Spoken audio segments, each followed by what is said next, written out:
Thank you, Abraham. I love you so much. Yeah. That's natural. Yes. I'm extremely pleased that I'm here. And we are all extremely pleased that you are here. Yeah. I knew you're going to call me today. And I got some good stuff to share with everybody. Should I share first and ask my question later, or?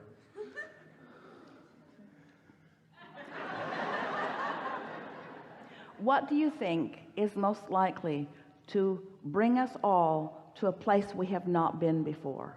Okay, good. In this leading edge conversation where this combination of beings has never been before. Let's find the new nugget. Thank you. I want to share a story about Thomas Edison. 100 years ago, in December of 1914, he was 68 years old, and his lab burned to the ground.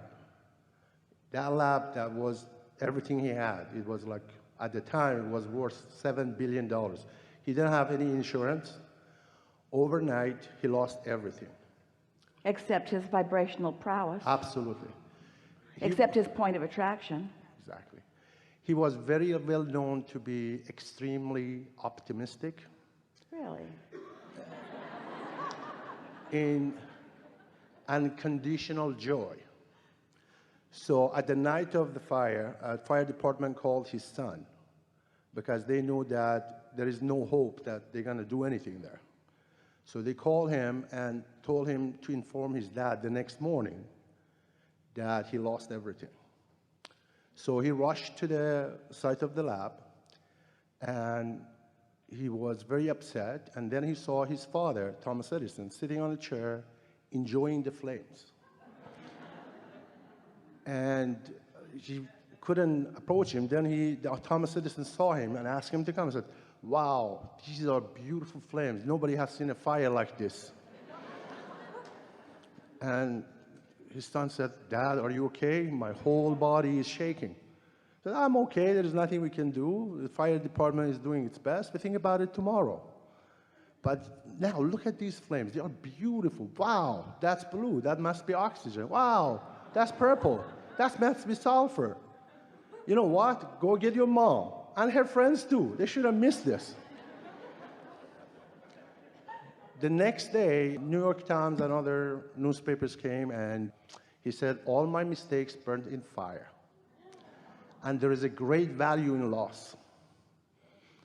And he lived another 20 years, and his company is still around, Con Edison. That's his company.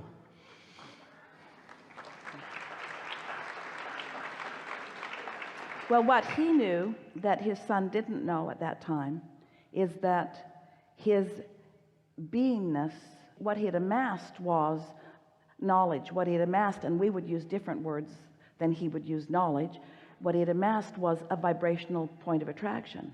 He understood in some way that there was a vibrational reality that would come quickly back into fruition.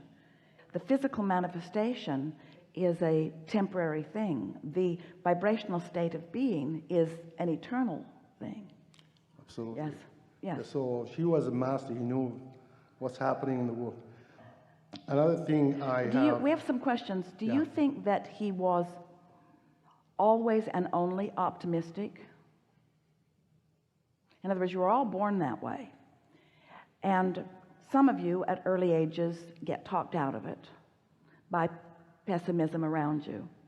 Some of you get talked out of it, don't like how it felt to be talked out of it, remember how it felt when you were optimistic, and make your way back to it naturally. Some of you, especially people of scientific bent, because you see, everything in science, actually everything in everything, follows these powerful laws of physics. And so to be good at understanding the laws of physics, you have to find some stability in the way the universe works.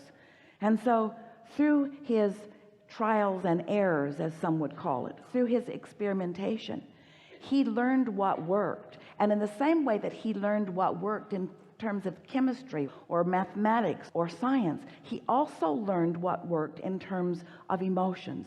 He came to know, as surely as putting these components with these components will equal this, he learned that this emotion put together with this emotion will equal this.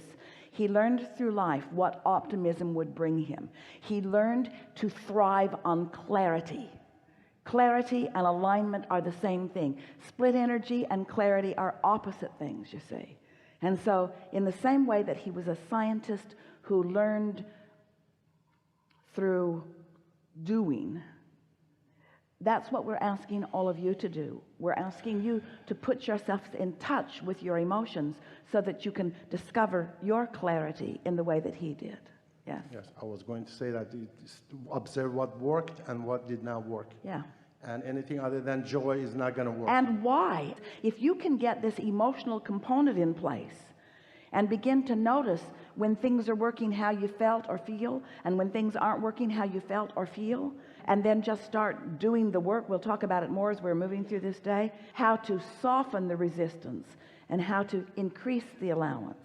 There are easy things to do, but first you got to understand the process, and we think you all do about now, don't you?